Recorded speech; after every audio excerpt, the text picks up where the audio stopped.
Welcome back to Mr. Fearhouse. You found your way here again, into that quiet corner of the night where the lights always feel too dim, and the walls listen closer than you think.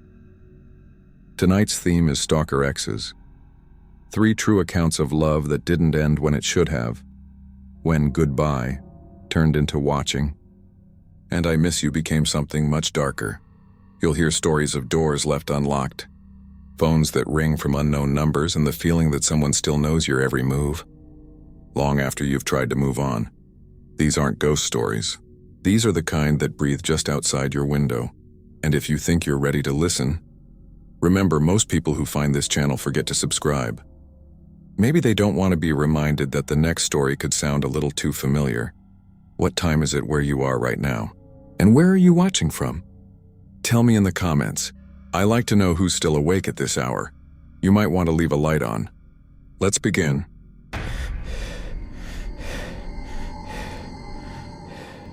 The first time it happened, I thought it was sweet. Just a single red rose lying perfectly centered on my front doormat. No note, no ribbon. Just a rose, still fresh, dew clinging to the petals like it had been picked that morning. It was 6:15 a.m., and the street was empty except for the mail truck turning the corner.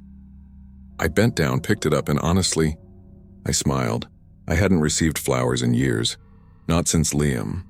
God, even thinking his name made my stomach twist. We'd broken up 3 months earlier. A messy, miserable breakup. Police calls, blocked numbers, all of it. He wasn't violent, just obsessive. He'd show up outside my work just to talk. He'd leave voicemails crying, promising therapy, swearing he couldn't sleep without me. Then when I didn't respond, the tone would change, and angry, cold, manipulative. "You're ruining my life," that sort of thing. I hadn't heard from him since February. It was June now, so when I saw the rose that morning, my brain instantly went there. But I told myself it couldn't be him. I'd moved to a new place, a small rental house 20 minutes across town. No one except my landlord and my sister even knew my new address. Still, I couldn't shake the chill that ran down my spine as I closed the door. That first night, I left the rose on my kitchen counter.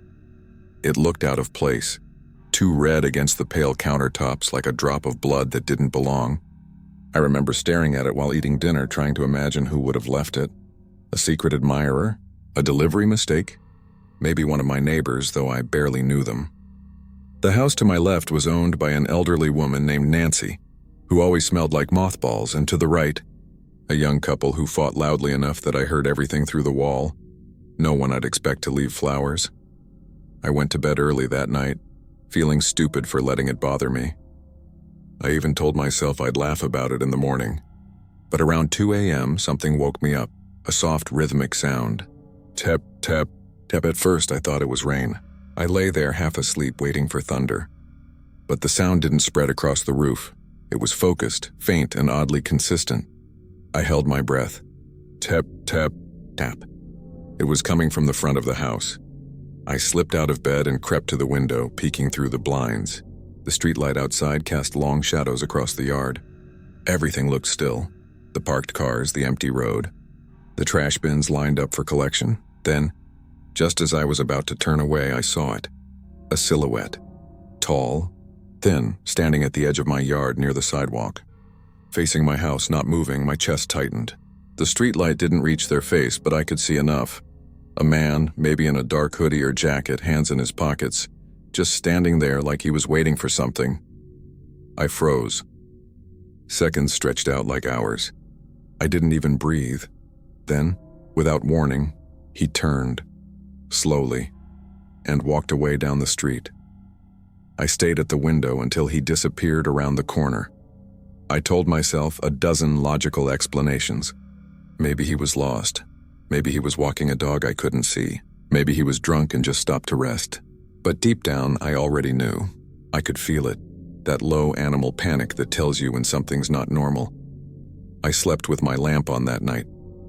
The next morning, there was another rose, placed exactly where the first one had been. This one looked fresher, the stem still wet, the petals tighter. And again, no note, no sign of who'd left it. That's when the fear stopped feeling abstract. It felt targeted. I remember standing in my robe, staring down at that flower for what felt like a full minute. the cool morning air seeping through the door. The smell of the rose was strong, sweet but sharp, almost metallic, like blood and perfume mixed together. I picked it up with shaking hands and threw it straight into the trash. Then I called my sister. "It's probably just a coincidence," she said over the phone. "You're overthinking it.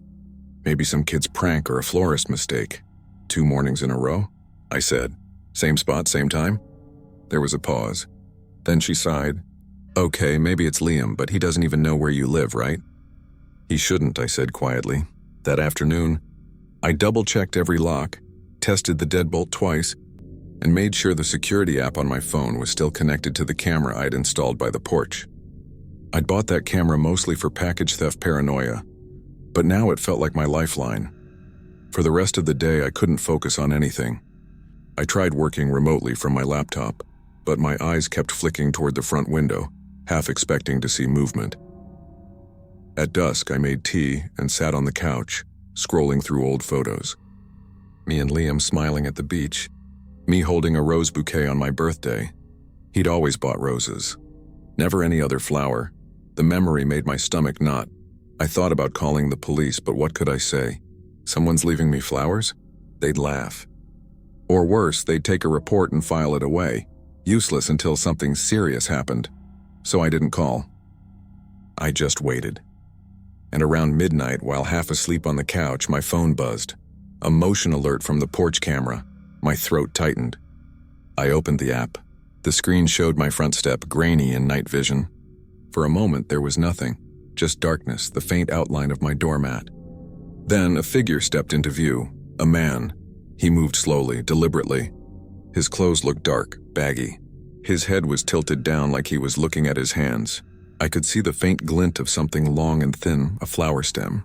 He crouched, placed the rose on the doormat. Then, and this made my blood run cold, he lifted his head, staring directly into the camera lens. He didn't have a mask, just a shadowed face I couldn't make out clearly. But his mouth, he smiled, wide, slow, like he knew I was watching. Then he stood, turned, and walked away, disappearing off-screen into the night. I don't remember breathing for a full minute. My hands were shaking so hard I nearly dropped the phone. I replayed the clip 3 times, pausing on his face, but the lighting was too dark to get details. Just a vague outline. Tall, male, maybe early 30s. He could have been anyone. At 12:14 a.m., I sent the clip to my sister with the message, "It's him. I know it's him." She called me immediately. "Don't jump to conclusions," she said. "Call the cops first thing in the morning, okay? You're not alone in this. I told her I would, but I didn't sleep that night." By sunrise, I'd convinced myself it was time to act. I brewed coffee, grabbed my phone, and dialed the non-emergency line. The officer who answered was polite but tired, asking routine questions. "Did he say anything to you? Leave any messages?" "No." "Any damage to your property?" "No." "Do you have reason to believe this person intends to harm you?" I hesitated. "I don't know, I just feel like it's my ex. He's done stuff like this before." She told me they could send a patrol car to do a quick drive-by, but without an active threat or identifying details, there wasn't much they could do. "Keep the footage," she said. "If it happens again, call us right away." That phrase, "if it happens again," always stuck in my head like a curse because it did happen again. And again. And again. For the next 5 days, every single morning I found a rose on my doorstep. Always the same. Single red bloom, perfectly placed, no note. I started dreading sunrise. I'd wake up at 5:45 just to check the porch camera feed, my stomach tight as I watched the live view. Most nights it caught nothing, just the sway of trees, the glow of passing headlights. But twice more it caught him, same silhouette, same slow movements. The last time he looked straight into the camera again and whispered something. No audio on my camera, but I saw his lips move. Just one short sentence. Over and over I replayed it, trying to lip read. 3 words. "Did you miss me?" That's when I realized I couldn't stay there anymore. I packed a bag and called my sister, begging to crash at her place for a few nights. She agreed immediately. I told my landlord I'd had a break-in scare and needed the locks changed. He said he'd send someone Monday. That night I slept at my sister's house, a 2-bedroom condo across town. For the first time in weeks, I actually relaxed. No creaks, no knocks, no roses, just quiet. By the second night, I almost started to feel stupid for panicking. I even joked about it. Maybe it wasn't Liam. Maybe it was just some neighborhood creep who'd moved on. But on the third morning, when we went out for groceries, there it was, sitting right outside her front door. A single red rose. I didn't scream when I saw it this time. I just froze. My sister almost tripped over me in the doorway, a carton of eggs in her hands, her mouth half open in confusion. "What are you doing?" she asked. I didn't answer. I was staring at the doormat. There it was. A single red rose. Perfect. Fresh. The stem glistening like it had just been cut. I couldn't even breathe. My brain went blank. Every rational thought collapsing into that one sickening question. How did he find me here? My sister finally looked down and saw it too. "What the hell?" She crouched to pick it up, but I shouted, "Don't touch it!" She jumped, startled. The rose trembled on the concrete. A drop of dew sliding off the petal and landing on her bare foot. She stared at me like I'd lost it. I don't understand," she said softly. "You didn't tell anyone you were staying here, right?" "No," I said. "Not anyone." We both looked around, scanning the quiet parking lot. Her condo complex was small, 8 units around a shared courtyard. Every balcony had hanging plants, wind chimes, a kind of suburban safety that suddenly felt paper thin. The air smelled faintly of wet grass and engine oil. Somewhere a dog barked twice and went silent. My sister picked the rose up carefully by the stem, holding it like it was contaminated. "Call the police," she said. Her voice trembled. The officer who came looked even younger than me. Fresh-faced, polite, and just detached enough to make me feel crazy for being scared. He took photos, wrote notes, asked if I still had the old footage from my porch camera. I showed him everything.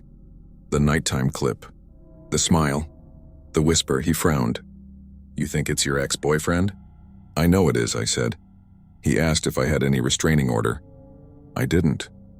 Liam had never threatened me outright, not in a way that could hold up in court. Just endless messages, unexpected appearances, guilt trips. The kind of slow, suffocating obsession you can't explain until you've lived through it. The officer said they'd file a report, but unless there was active harassment or trespassing, there wasn't much they could do. He told me to document everything and install another camera at my sister's if I could. Then he left. Just like that. My sister tried to reassure me, but her voice cracked when she said, "You're safe here." Neither of us really believed it. That night, we double-locked the door and left a lamp on in the hallway. My sister fell asleep around midnight, but I stayed up, sitting on the couch with my knees pulled to my chest, watching the live feed from her Ring camera. Every flicker of light made me jump. Every shadow looked like a figure. At 1:03 a.m., the motion alert went off. I froze. The feed lit up with the faint gray-blue glow of night vision. At first, I saw nothing, just the empty courtyard. Then a shape drifted into view, someone walking between the parked cars. Slow, deliberate. Their head tilted down, shoulders hunched. A man. He walked past the camera, his face hidden by the angle, but I caught the faint outline of something dangling from his hand. A flower stem. My throat closed. I grabbed my sister's shoulder, shaking her awake. "He's here," I whispered. "He's outside." She blinked, groggy, confused. I pointed at the screen. The feed showed the man turning toward her front steps. Then the video glitched, static lines across the frame, and cut to black. No. I fumbled to reload it, but the camera wouldn't reconnect. "It's offline." My sister was already dialing 911. "Stay inside," she said, grabbing a kitchen knife. Her voice was trembling so badly it barely came out. "Don't open the door for anyone." We crouched behind the couch, staring toward the hallway where the light flickered. Every sound made my heart jump. The hum of the refrigerator, the wind through the vent, the faint creak of wood. Minutes dragged by. Then 3 soft knocks at the door. Knock, knock, knock. We both froze. The kind of silence that follows something unnatural filled the room. The silence where every instinct in your body screams not to move. Another knock, louder, knock, knock, knock. My sister clutched my arm so tight I thought she'd break it. Then, after a pause, the sound of footsteps retreating. Faint, slow, the quiet hum of a car engine turning over in the distance. By the time the police arrived 10 minutes later, there was no one there. No car, no man. Just a single red rose on the doormat again, perfectly centered. The cops stayed for half an hour, walked the property, and said there were no signs of forced entry or tampering. They took the rose as evidence but didn't sound optimistic.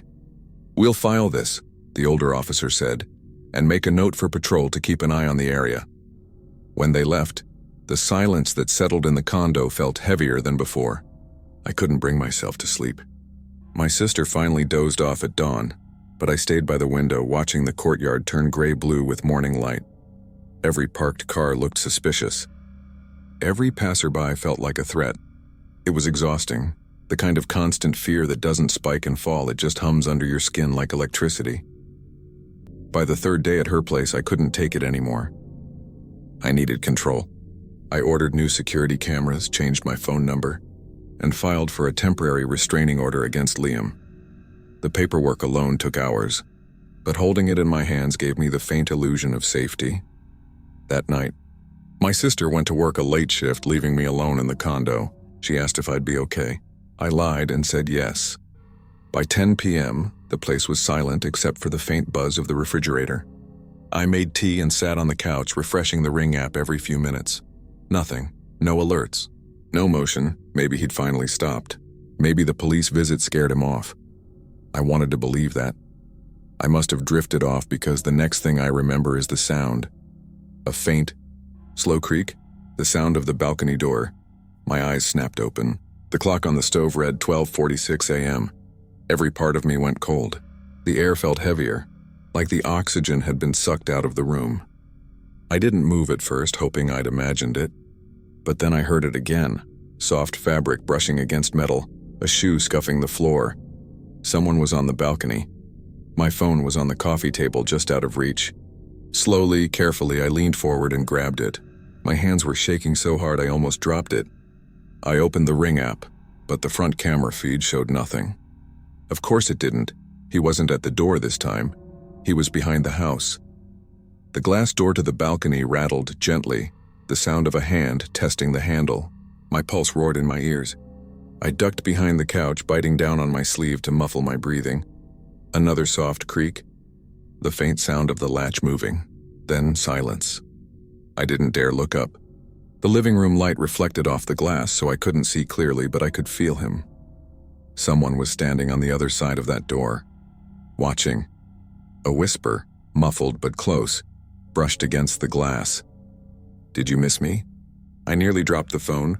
It was the same voice from the camera clip, the same words. Only this time it wasn't a recording. It was right there. I bolted, ran to the bedroom, slammed the door, locked it, and crawled into the corner behind the bed. I texted my sister in all caps. "He's here, call the police." My phone buzzed back instantly. "Calling now, stay quiet." For the next few minutes, maybe longer, I couldn't tell. I just listened.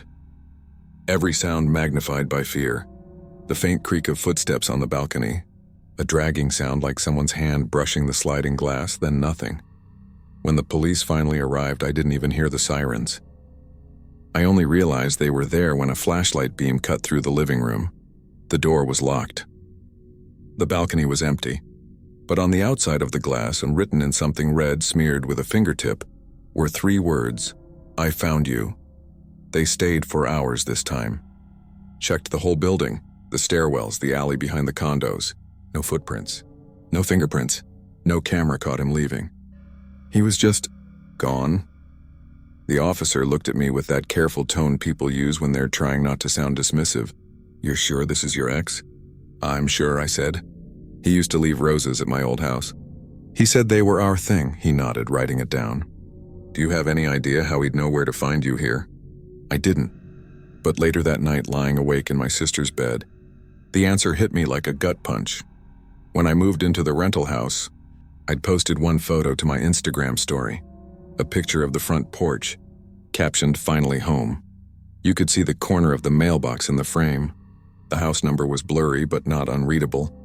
If he saw that post, he could have found me. And if he followed me from there, my stomach turned. I deleted every social account that night. Locked everything down, but it didn't matter. He already knew where I was. The police started driving by every few nights, but that didn't stop him. The roses came back, sometimes on my car windshield, sometimes left on the seat of my sister's porch swing. Always perfect, always fresh. By now I couldn't look at the color red without feeling sick. The smell of roses, once sweet, romantic, made me gag. I started keeping the curtains shut all day. I barely ate. My sister begged me to stay with friends, but I didn't want anyone else dragged into this. I felt trapped in a shrinking box of paranoia. Then one morning, the roses stopped. No flowers for 3 days straight. No messages. No sign of him anywhere. Should have been a relief, but it wasn't. It felt like the calm before something worse, and I was right. I thought it was over. 3 whole days without a rose, and I started to believe he'd finally stopped. I even went outside in daylight again. I sat on the porch with coffee, watching the mail truck pass, pretending things were normal. Then the quiet began to feel wrong. Too deliberate, like the silence in a house where someone's holding their breath. That night I was folding laundry when I heard a faint click. Not the balcony door this time, something smaller. A plastic snap. I looked up, listening. The sound didn't come again. I tried to shake it off, but when I went to put my phone on charge, the camera light was already on. I hadn't opened the app. For a moment, the lens caught my reflection, and I saw myself staring back, wide-eyed, pale, and behind me, the living room lamp flickered. I turned, but nothing moved. I unplugged the phone and turned it face down. The screen flashed once before going dark. Sleep wouldn't come. I lay in my sister's guest bed scrolling through messages, convincing myself I'd just imagined everything. Around 2 a.m., I opened my email to clear spam, and that's when I saw it. From unknown subject. Still my favorite color. No text, just an attached image. A close-up photo of a red rose. The same doormat pattern as my porch in the background. I dropped the phone. It slid under the bed, buzzing once as if something else had been sent. I couldn't bring myself to pick it up. By morning, my sister noticed how pale I looked. "You didn't sleep again, did you?" I shook my head. "He's not sending roses anymore," I said quietly. "He's sending reminders." She didn't understand what I meant until I showed her the email. Then her face changed, from confusion to anger to a fear she tried to hide. We went through every device, every camera, every password. She called a tech friend who helped sweep for spyware. He didn't find anything obvious, but he stopped halfway through and said, "This one's strange. Your front camera's been accessed remotely. The IP's local." "Local?" I asked. He nodded. "Same service area. Someone nearby." The room went still. That evening, we unplugged everything. Routers, phones, smart lights, and sat in the quiet like people waiting out a storm. I kept glancing at the windows, half expecting a flash of red. Instead, what I noticed was absence. No humming electronics, no outside noise, just the faint creak of the house settling. In that silence, every small sound felt magnified. The tick of the clock, the flutter of curtains, my own heartbeat. I realized then that fear doesn't need footsteps or whispers. It just needs space to echo. Around midnight, I woke to the smell of roses. Not strong. Faint, like someone had walked through carrying a bouquet and left traces in the air. I checked the hallway, the kitchen, the locked door. Nothing. I went to the sink to splash water on my face, and that's when I saw it on the counter. A single petal. Dark red. Perfectly shaped, I touched it. It wasn't silk or plastic. It was real, but every vase in the house was empty.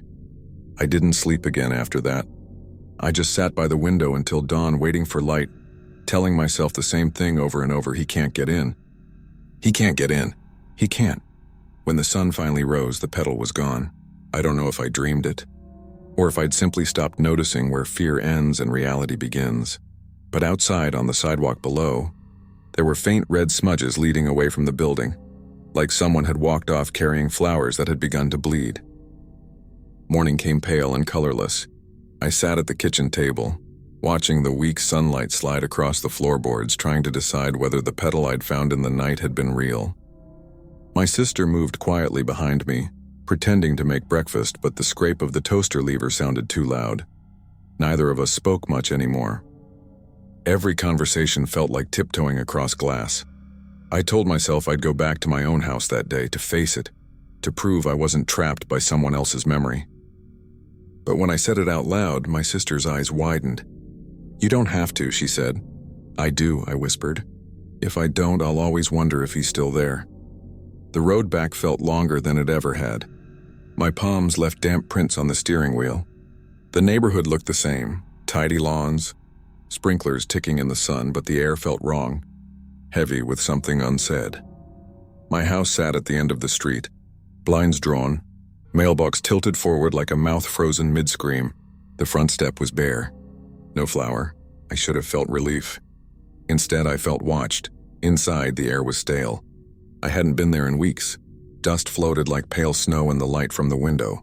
I walked room to room, touching walls, proving to myself that it was still just a house. Everything was exactly as I'd left it, except the faint smell. Roses. Old, faint but real. I followed it to the bedroom. The closet door stood open a few inches. My reflection in the mirror looked hollow, eyes wide, mouth set.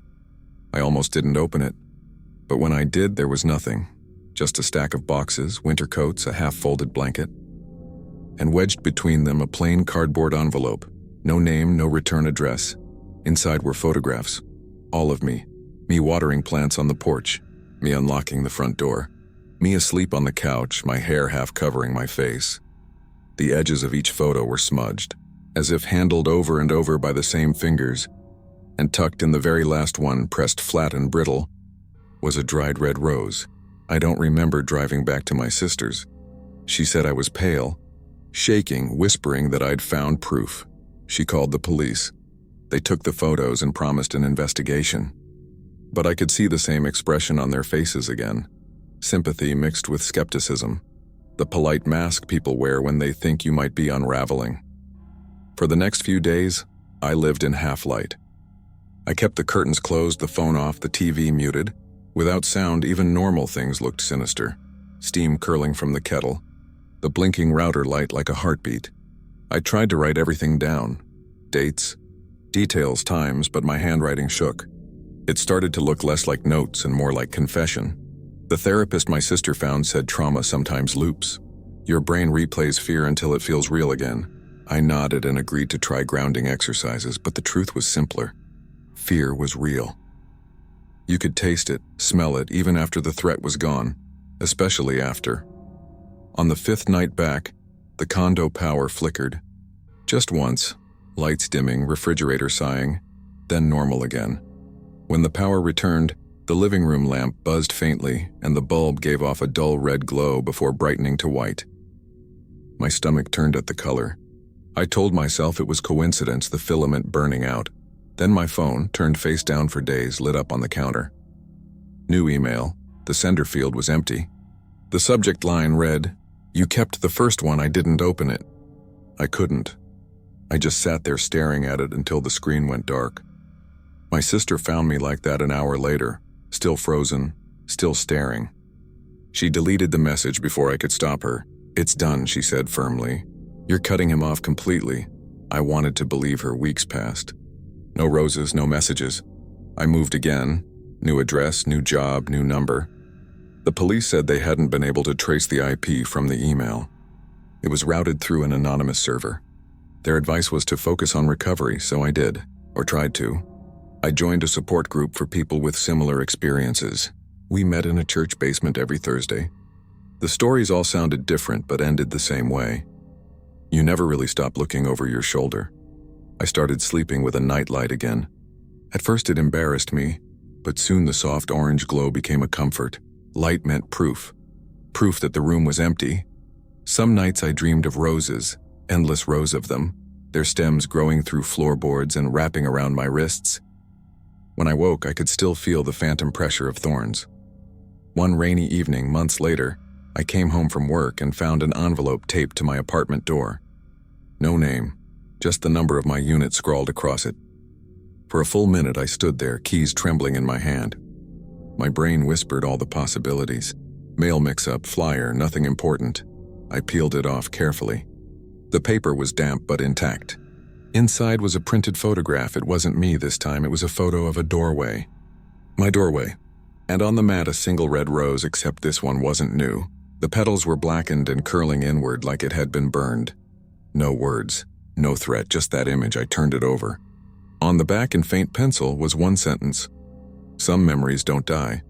I showed it to the building manager the next morning. He promised to check the security feed. When he called later that day, his voice was uneasy. "We reviewed the cameras from last night," he said. "There was a brief outage around 7 p.m., same time you got home. The feed came back 5 minutes later. Nothing recorded. 5 minutes missing, that was all. Now, when I walk up the stairs to my apartment each evening, I look down before I look up. The doormat first, then the door. Always the same order. Some nights there's nothing. Some nights a fallen leaf makes my heart race until I laugh at myself. But every so often, rare, random, just often enough, I catch the faintest whiff of roses in the air. Not strong, not fresh, just the ghost of a scent that shouldn't be there. I've stopped telling people about it. They nod. They say I'm doing great, that healing takes time. Maybe they're right. Maybe it's just my brain replaying old fear. But sometimes when I turn off the lights, I swear I see a soft red glow on the edge of the curtain, like a lamp left outside or brake lights from a car that isn't there.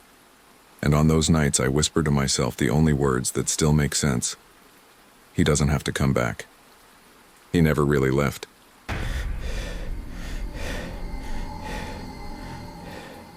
I knew something was off the moment the driver adjusted the mirror.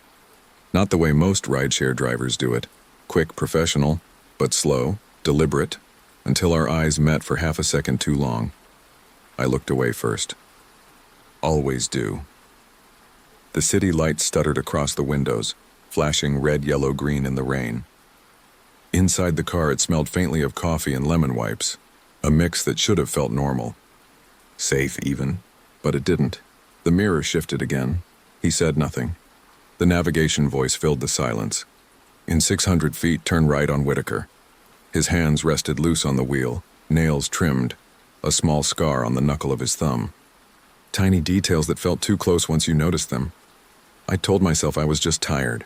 New job, late shift, half the city still unknown to me. I'd booked the ride instead of taking the bus because it was raining, because my phone battery was low, because sometimes you just want to be home. Simple choices. That's how most bad stories start, right? Simple choices. The streets outside blurred, slick with rain. Every few blocks, the driver's face flashed pale in the mirror, eyes dark, unreadable. When he finally spoke, his voice was soft enough that I almost didn't catch it. "Long day?" "Yeah," I said, forcing a laugh. "You could say that. Night shifts are the worst," he murmured. "City never really sleeps, though. Just changes who's awake." Something about the way he said changes who's awake made me glance up again. Our reflections met in the glass. He smiled, polite, nothing strange. But the smile didn't reach his eyes. The GPS recalculated, rerouting, and the car turned onto a smaller street lined with warehouses. I checked my phone. The blue line still pointed toward my neighborhood, just a slightly different route. Normal. Except I didn't remember ever coming this way before. My chest felt tight. The sound of the wipers scraping across the windshield filled the car like a metronome. I tried to breathe in sync with it. 1, 2, 3, exhale. "You can take 7th instead," I said quickly. "It's faster." He nodded but didn't change course. "This one's fine. Less traffic." Outside, the rain picked up, hammering the roof. Streetlights grew farther apart until only the dashboard glow lit the interior. My reflection in the window looked strange. Pale, doubled, like two versions of me were sitting side by side. I kept my voice light. "You do this shift often?" "Every night," he said. "Some people you start to recognize. They don't realize you do." The wiper squealed. The air felt warmer, thick with that after-rain smell of wet asphalt and ozone. My phone buzzed once, battery at 3%. The little red bar blinked like a warning. "Mind if I plug this in?" I asked. "Go ahead," he said without looking. "Cord's in the middle." I leaned forward to grab it. The cord was there, but coiled neatly like it hadn't been used. When I plugged my phone in, nothing happened. Dead port. I sat back, pretending I hadn't noticed. Another turn. Another unfamiliar block. The buildings here were old brick, their windows dark, shutters rattling in the wind. A single neon sign flickered over a closed diner. Open 24 hours, every other letter dead. The reflection pulsed red across the rear window, spelling OE4ORS, nonsense symbols in reverse.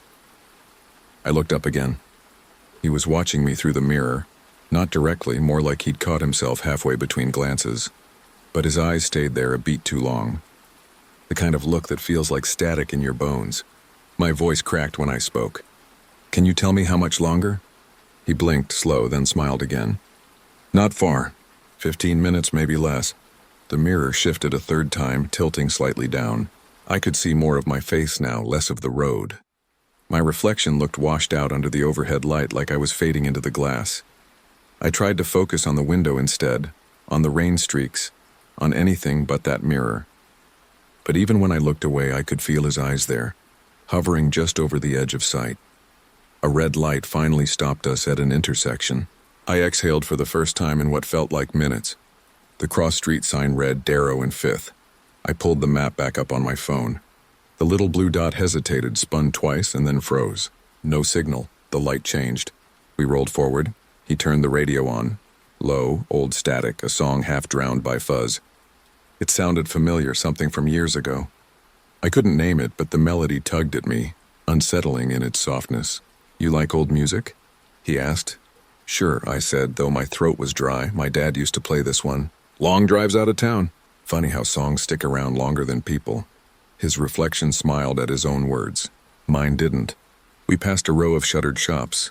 Their security lights flicked on as the car moved, each one flaring white and then dying again like we were being counted by motion sensors. For a split second in every flash, his face lit up perfectly clear. Sharp cheekbones, faint scar by the mouth, eyes that didn't blink. The next flash hit the rear view, and for that single frozen frame, it wasn't his face looking back at me, it was mine. Or at least I thought it was. Same outline, same eyes, just slightly wrong, as if the mirror had copied me but forgot how to finish the expression. Then darkness again. My pulse hammered in my ears.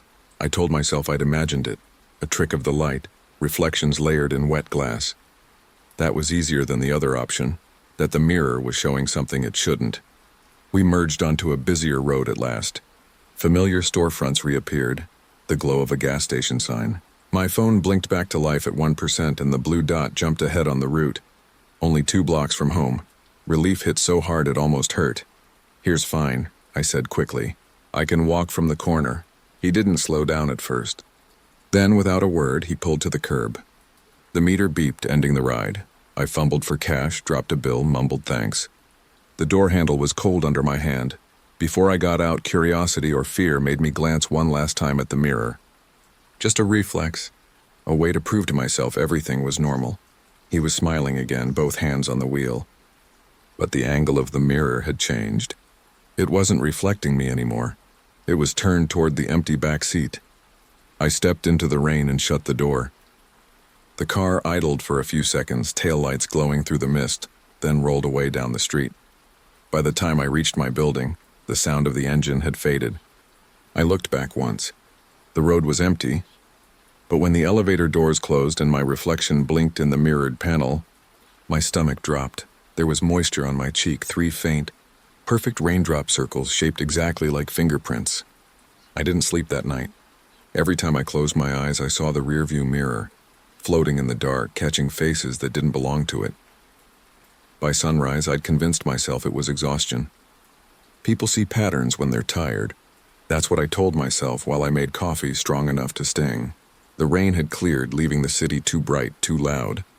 I needed normal noises again. Traffic, voices, clinking mugs, proof that the world still ran on schedule. I almost believed it. At work, I kept checking my phone, half expecting another rideshare receipt, something wrong with the timestamp. But it was all there, the route, the fare, even the driver's name. Daniel R., 5 stars, safe and reliable. There was a photo, too. Different face. Not completely different, though. Same scar near the mouth, just fainter. Same dark eyes, only warmer somehow, like a cousin of the man I'd ridden with. I scrolled through his reviews. Hundreds of them. People praising his kindness. None of it matched the quiet wrongness I'd felt in that car. By lunch, I'd deleted the app. But that night, when I looked at the reflection in my microwave door, the faint fingerprint marks still shone on my cheek. No matter how many times I washed my face, I could feel where they'd been. Phantom pressure against the skin. The week crawled by. Every time I saw a black sedan, my pulse jumped. Every time headlights flashed behind me, I glanced in my mirror, just to be sure. Friday, I left work late again. The buses were delayed. Rain threatened in the distance. I told myself I'd walk. 20 minutes, fresh air, music in my ears. Halfway home, the streetlights flickered. My phone camera caught the reflection of a car behind me. Same make, same model. Maybe a coincidence. I ducked into a coffee shop anyway and stayed until closing. When I finally stepped outside, the car was gone. Only the wet shimmer of taillights at the intersection fading fast. Still, I didn't sleep that night either. Saturday morning, I opened my front door to a small cardboard box. No label, no note. Just my name printed in block letters, marker ink bleeding slightly from the damp. I carried it to the kitchen table, heart hammering, and cut the tape. Inside, nothing dangerous. Just a rearview mirror. Detached, scratched along the edge, glass fogged with fingerprints. For a long minute I stared at it, waiting for logic to form. Maybe a prank, maybe a mistake from a neighbor's delivery. But the longer I looked, the more familiar it felt. The same frame, the same curve, the same mirror from that car. I took it outside immediately, dropping it into the dumpster behind my building. When I went back up the stairs, I checked every lock twice. By evening, I'd convinced myself to laugh about it. I told a friend over text, weirdest thing, someone sent me a mirror, and added a crying, laughing emoji so it wouldn't sound paranoid. She sent back a voice note. Maybe it's a sign to check your blind spots. I smiled. Almost believed it again. Until around midnight when I heard glass shatter in the hallway. I froze, every sense straining. The sound had come from near my door. A sharp crack, then silence. I waited, counting seconds. Nothing else. Finally, I edged closer, peering through the peephole. Empty hallway, except for a glint on the floor near my doormat, a fragment of glass no bigger than a coin. I opened the door a few inches. More shards, scattered like breadcrumbs down the hall, catching the light from the exit sign, and at the far end, propped against the wall, something rectangular wrapped in brown paper. A package. Another one. I didn't pick it up. I went back inside, locked the door, and called building security. They checked, found nothing, said maybe a maintenance crew had broken a light fixture. Happens all the time, they told me. I nodded, but I didn't tell them about the box I'd thrown away, because when I looked out my window later, I could see the dumpster lid half open. The mirror I'd tossed was gone. The next day, I drove to my sister's place across town. She's practical, the kind of person who believes every problem has a form to fill or a hotline to call. I wanted her logic to scrub mine clean. She listened, arms folded. So maybe it was the same guy, she said. File a report. I don't even know if it was the same guy, she sighed. Then it's just a coincidence. Don't let this eat you. I tried to agree, but as we talked, I caught sight of something in the reflection of her window. Just a trick of light, maybe. But for an instant, a face hovered behind mine. Not my own, I blinked and it was gone. That night I crashed on her couch. She left a nightlight glowing in the hallway. Kind gesture for a nervous guest. The house hummed with refrigerator noise and the faint rustle of wind through blinds. Ordinary, safe sounds. At 3 a.m., a car engine idled outside. I pushed the curtain aside. A dark sedan sat at the curb, headlights off, rain dripping down its windshield. Through the glass, I couldn't see the driver clearly, just the shape of a head still and facing forward. Then the cabin light flicked on for a split second. Enough to catch a reflection in the rearview mirror. My face, I jerked back, heart pounding. When I looked again, the car was gone, just wet pavement where it had been. My sister slept through it all, steady breathing from her room, unaware of the silence that followed. I sat awake until dawn, staring at my reflection in the black TV screen across the room. Somewhere inside that dark glass, my outline seemed to shift, lagging half a second behind every movement. And for the first time, I wondered if the face in the rear view wasn't someone following me at all. Maybe it was waiting for me to look long enough for it to move first. I left my sister's place before sunrise. The streets were empty except for mist curling around the curbs, the kind that turns headlights into halos. Every few seconds I checked my mirrors. They all showed what they were supposed to show, nothing more. Still, I couldn't shake the sense that someone was sitting behind my eyes, watching me drive. When I finally reached my apartment, I parked under the street lamp and sat there until the radio timed out. My own reflection floated in the windshield, gray, tired, doubled by the glass. The moment I blinked, it blinked a fraction too late. That's when I stopped trusting reflections altogether. Inside, I covered every mirror I owned. Bathroom, hallway, even the black screen of the television, taped over with grocery bags and newspaper. The apartment looked like a room mid-renovation, half finished and half afraid. I told myself it was temporary, that I'd sleep, reset, start over in the morning. But sleep never came. The air conditioning ticked in slow rhythms, and every tick sounded like a tap on glass. At some point, I realized I was holding my breath, listening for the next one. When it didn't come, I exhaled, and that's when I heard it. A faint click from the hallway, the kind a car door makes when it unlocks. I went to the peephole again. No one there, only the stairwell light flickering. Still, my chest stayed tight. I leaned my forehead against the door, feeling the cool metal, counting heartbeats. Somewhere below, a door shut softly. Then silence.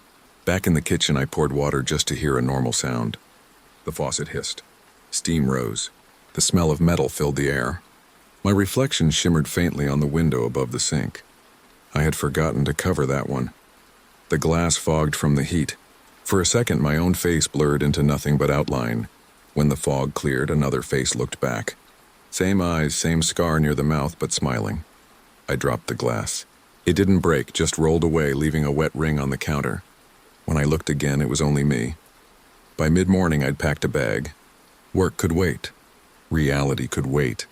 I drove 3 towns over to a cheap motel, one of those places where the carpet smells like air freshener trying to hide mildew. The clerk didn't ask for ID, just cash. That felt safer. Inside, the first thing I did was take down the mirror above the dresser and turn it to face the wall.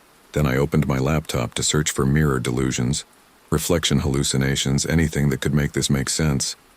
The results were worse than comfort. People saw things in reflections when they were overtired, anxious, dissociating. Sometimes trauma triggered it, sometimes lack of sleep. No one mentioned a mirror being mailed to them. I closed the laptop. The screen went black and my reflection blinked back, upside down from the glossy lid. I slammed it shut. That night, thunder rolled across the motel roof. I sat on the edge of the bed, counting seconds between lightning and sound, trying to convince myself that was all I was hearing. Then the lights flickered. Once, twice. And the TV, still unplugged, flashed to life for a heartbeat, showing static. In that flicker of white noise, I saw a car interior, rain streaking across glass, a rear-view mirror tilted slightly upward, and behind it someone's face. When the screen went dark again, the room smelled faintly of wet pavement. I barely made it till morning. The clerk eyed me when I dropped the key off, asked if I'd slept at all. I muttered something about the storm and left. I drove aimlessly for hours, highway stretching flat and silver under the overcast sky. I thought maybe if I stayed moving, reflections couldn't catch up. But every car window I passed showed the same thing. My face pale, slightly off-center, as if the glass were remembering an older version of me. By late afternoon, I pulled into a rest stop. The rain had returned, whisper soft. I sat there, engine running, trying to remember the last time I'd felt normal. The rear-view mirror hung loose, trembling with every vibration. I'd avoided touching it since the night everything started, but the motion irritated me now, like a heartbeat that wasn't mine. I reached up to steady it. The second my fingers brushed the glass, the world seemed to tilt. The reflection cleared, no fog, no distortion. I saw the car behind me perfectly, down to the raindrops sliding across its hood, and sitting in that car was me. Not a copy, not a trick of angles. My own face staring back through its own rear view, perfectly aligned. I jerked my hand away. The mirror swung, bumped the windshield, steadied. Only my empty back seat stared back now. I left the car idling and stepped out into the rain, needing air, noise, anything else. The smell of wet asphalt rose around me. A truck roared by, wind tearing through the trees, scattering droplets across my arms. For a moment, I felt almost free. Then I glanced at the side mirror. There, faint, distorted by water, my reflection was still seated inside the car.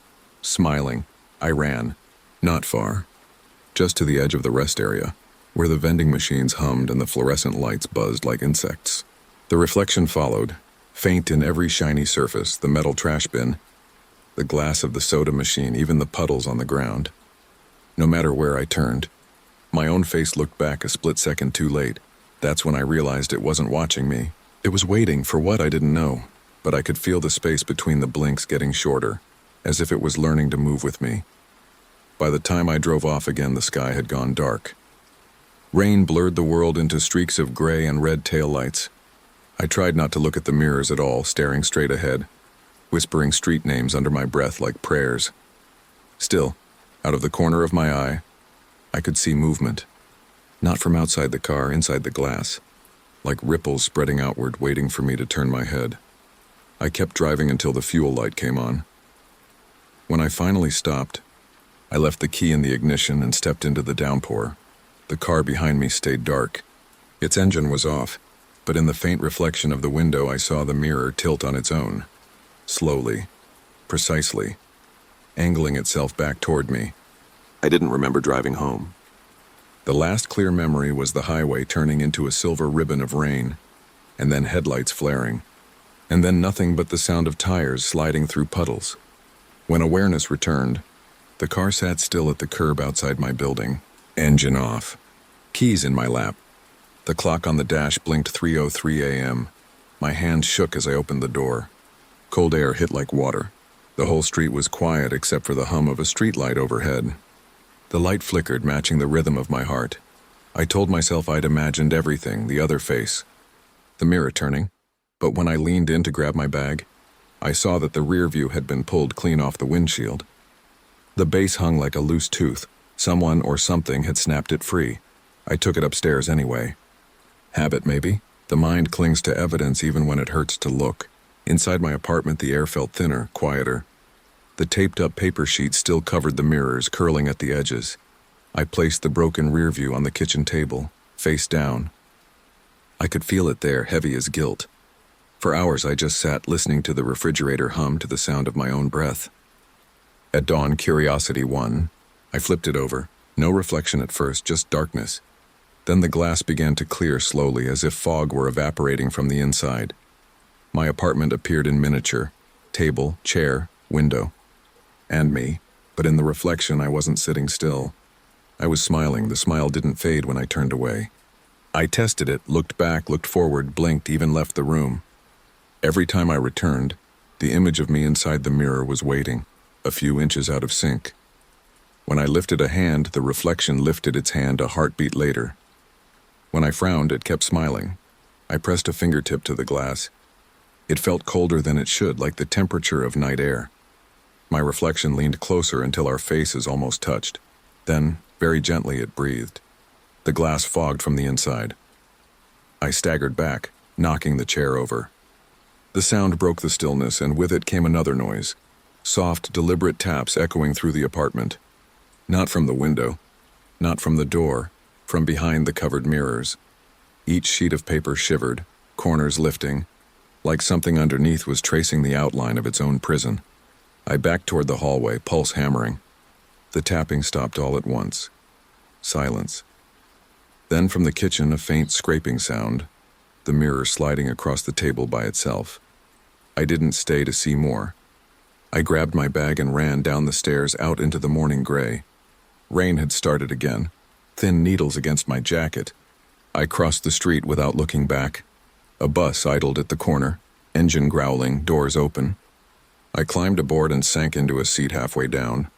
The driver gave me a nod in the mirror above his head, one of those quick professional glances. Only it wasn't the driver's face staring at me. It was mine.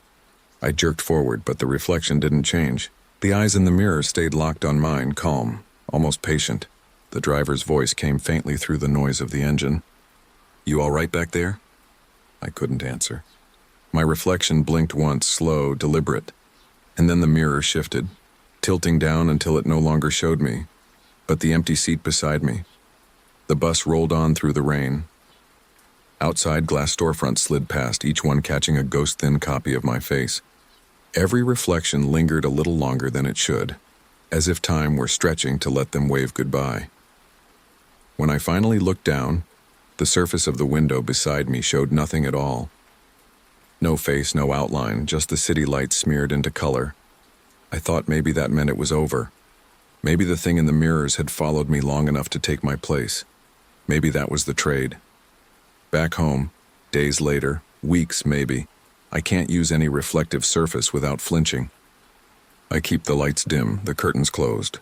Still, sometimes when I walk past a dark screen or a puddle after rain, I catch a shape where my reflection should be. It doesn't move unless I notice it, and when I do, it tilts its head, almost kind, like it's asking if I remember which one of us left the car first.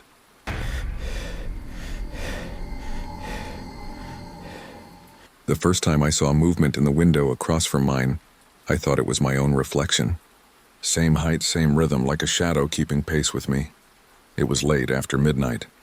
The street between our buildings was empty, washed in the orange glow of a single flickering lamp. I'd just moved in 3 weeks earlier, still living out of boxes, still learning which pipes hissed when the heat came on. My apartment was small but bright, wide windows, creaky floorboards, the kind of place that feels alive in its own way.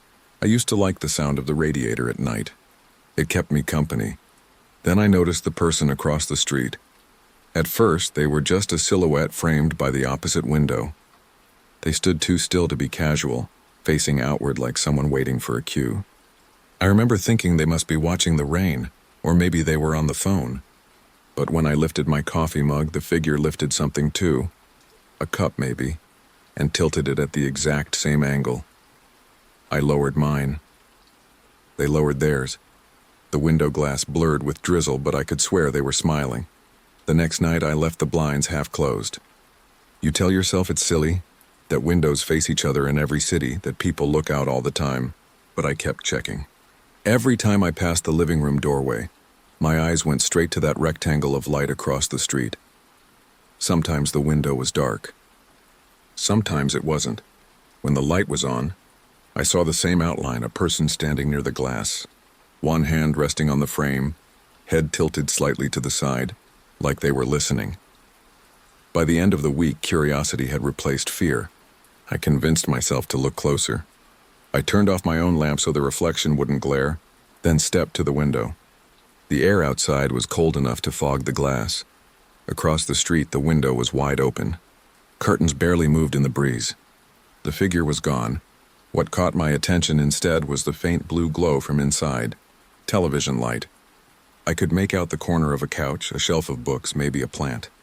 All normal. I watched for another minute before realizing what felt wrong. The apartment was an exact mirror of mine. Same layout. Same window placement. Even the same narrow hallway leading off to the left. That weekend, my friend Danny came over to help unpack. She laughed when I mentioned my twin across the street. "Welcome to city living," she said. "You finally have neighbors." I nodded, embarrassed, but when she went to the kitchen to open wine, I glanced out again. The opposite window was bright. The figure had returned, standing in the same spot, motionless. Danny came back, saw my face, and turned to look, but by then, the window was dark. After she left, I couldn't stop checking. Midnight, 2 a.m., 3. Every time I lifted the blinds, nothing, just the faint reflection of my own apartment. Until Sunday night, I'd fallen asleep on the couch. Something, maybe a draft, maybe instinct, made me wake up. The lights were off, but outside, the opposite window glowed again. This time, the figure wasn't standing. It was sitting in a chair directly in front of the window, facing me. And on its lap rested an open book, the same pale cover as the one I'd been reading earlier that evening. I didn't move for almost a full minute. Then slowly, I reached out and tugged the curtain shut. Even with the fabric drawn, I could feel the light from that apartment pressing through. A faint pulse against the room. I turned on my lamp, needing color, sound, proof. The radiator hissed. Pipes knocked in the walls. Familiar noises, but under all of it, I heard something else. So faint, I thought I imagined it. A soft scrape. Glass against glass. Like someone's hand sliding down the outside of a window pane. By morning, I'd convinced myself the night before hadn't happened the way I remembered. Dream logic, maybe. A trick of light and fatigue. That's the only way I could stand to pull the curtains open again. Daylight made the street look harmless. The window across the way was blank, the glass catching nothing but sky. Still, I studied the frame. The paint around it had peeled into the same uneven pattern as mine. Even the plants on the sill, 2 ferns in clay pots, matched the ones I'd bought at the corner market. It felt less like a coincidence and more like an echo. When I left for work, I lingered in front of my building, pretending to scroll through messages while my eyes flicked up to the opposite windows. No movement. The curtains there were drawn tight, the color of unwashed linen, but the air around the place seemed heavy. The way the air feels before a storm, expectant. Charged, I shook it off, put my phone in my pocket, and told myself I'd stop paying attention.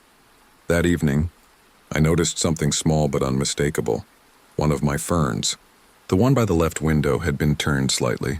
The pot had rotated maybe 30 degrees, its rim leaving a half circle of clean dust on the sill. I live alone. For a long time I stared at that pale arc, trying to decide if I'd done it myself and simply forgotten. But my stomach had already made the decision for me, tightening until I could barely breathe. Across the street, the window stayed dark. I started keeping the blinds down after sunset. I told myself I was being practical, that anyone could see in when the lights were on, but the habit felt like hiding. Every night I heard the same sound, a faint scrape of glass from somewhere nearby. Sometimes it came from the hallway, sometimes from inside the wall. I never caught it starting. It was just there, already happening when the apartment fell quiet. I began to leave music playing low to cover it, but then I'd find the volume dial turned back to 0 by morning. Not off, just lowered.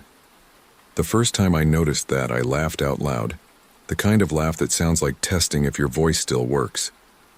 By Wednesday, I'd had enough. I crossed the street. The building opposite looked older up close. The bricks were darker, the mailboxes unlabeled, the buzzer board smeared with fingerprints. I waited until a delivery guy came out and slipped inside before the door latched. The lobby smelled like damp paper. Each door I passed was blank, no nameplates, no signs of life. I counted the floors until I reached the one level with my apartment, then found the door that should line up with my window. B. I listened. Nothing. The hallway light buzzed overhead. The air felt still, as if even the dust was waiting. I knocked once. No answer. I waited a full minute before pressing my ear against the wood. A faint hum vibrated through it, steady and low, like a refrigerator running behind a wall. I couldn't tell if it came from inside the unit or from somewhere deeper in the building. Then, so quiet I almost missed it, a single tap back. Not on the door. On glass. I left fast, nearly tripping on the stairs. The cold outside hit like relief. When I reached my own building again, my hands were shaking so hard I dropped my keys twice. Upstairs, I went straight to the window. The curtains across the street were open. A lamp glowed inside, warm yellow. In front of it sat the same chair, empty now, angled just so toward my apartment.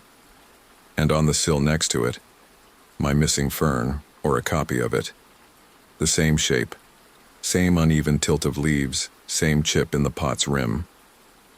That night, the scrape on the glass returned, louder, closer. I forced myself not to look. I turned every light on, drowned the sound in the hum of the refrigerator. The whir of the ceiling fan, still.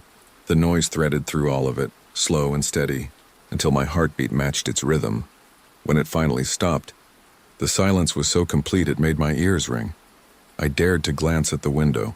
Across the street, the light had gone out.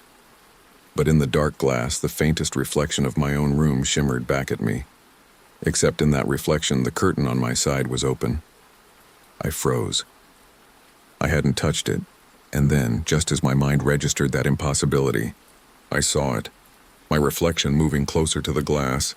Raising one hand, mine stayed still. The reflection's hand pressed flat against the pane, leaving a fogged print that lingered even after the image faded to black. I stopped opening the curtains altogether after that night. Days blurred. Mornings meant coffee gone cold on the counter. Evenings meant staring at the TV without hearing a word. I kept thinking about the print on the glass, how it had looked more solid than fog, almost like the shape of another person's hand behind the pane.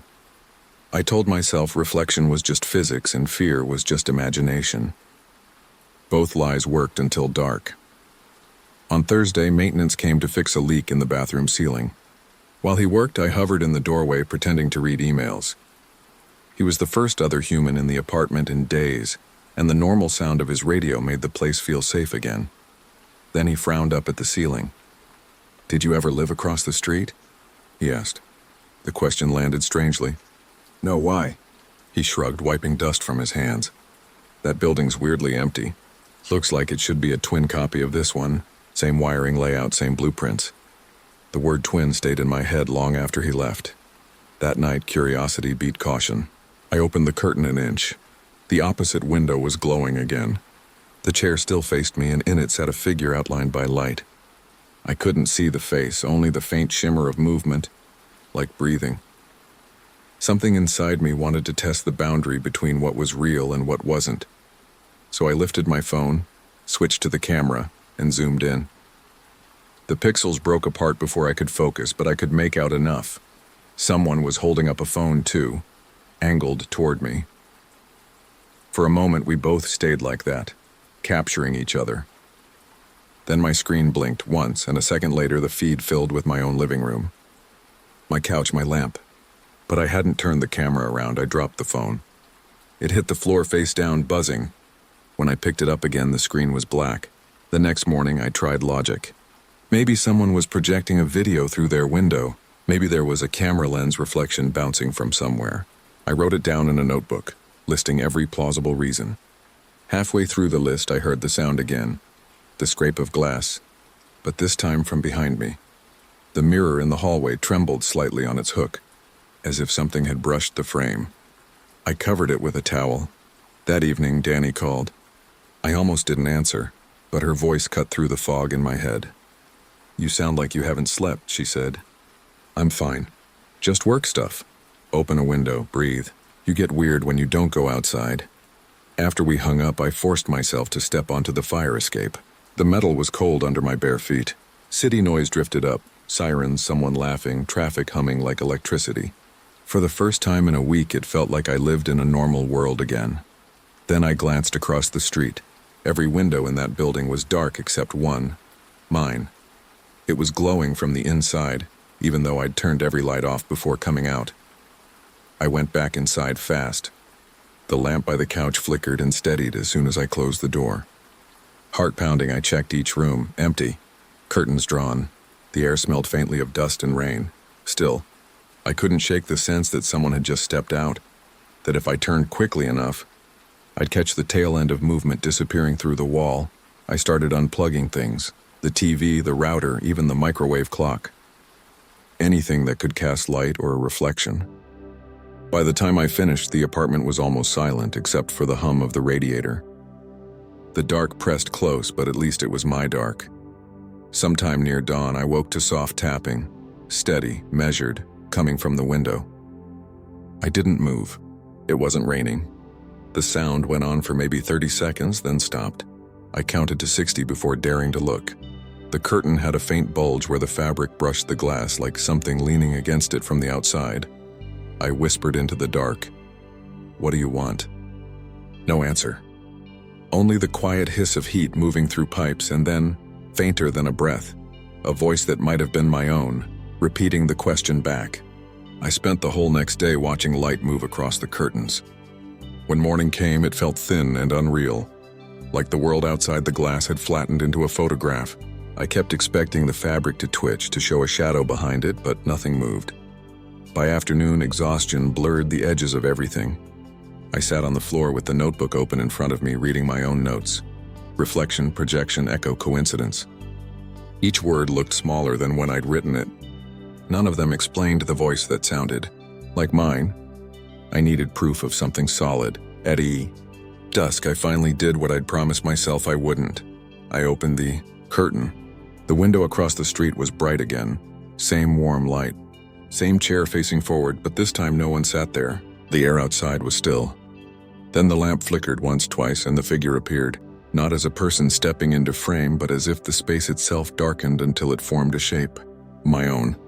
The copy stood in front of the chair, mirroring my posture exactly. Hands at its sides, head tilted the same slight angle I knew too well from mirrors.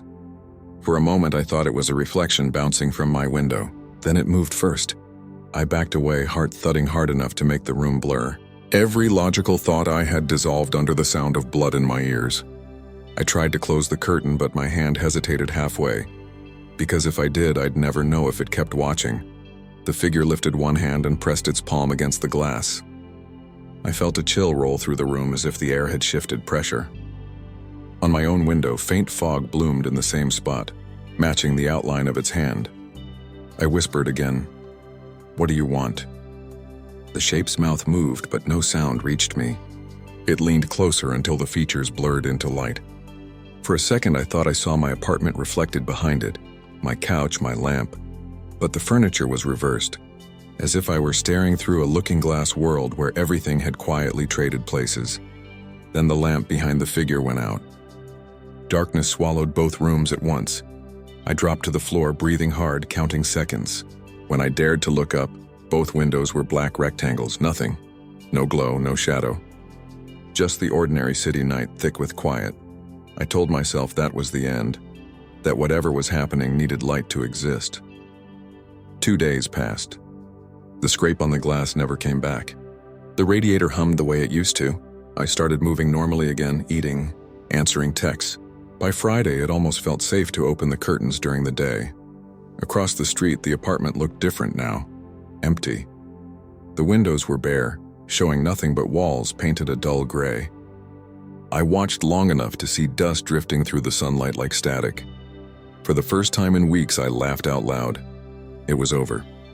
That night, I slept with the window cracked open for fresh air. Around 3 a.m., a faint draft woke me. The curtain shifted against the sill. The city outside was quiet except for the hum of a streetlight. I reached up to pull the fabric closed and froze.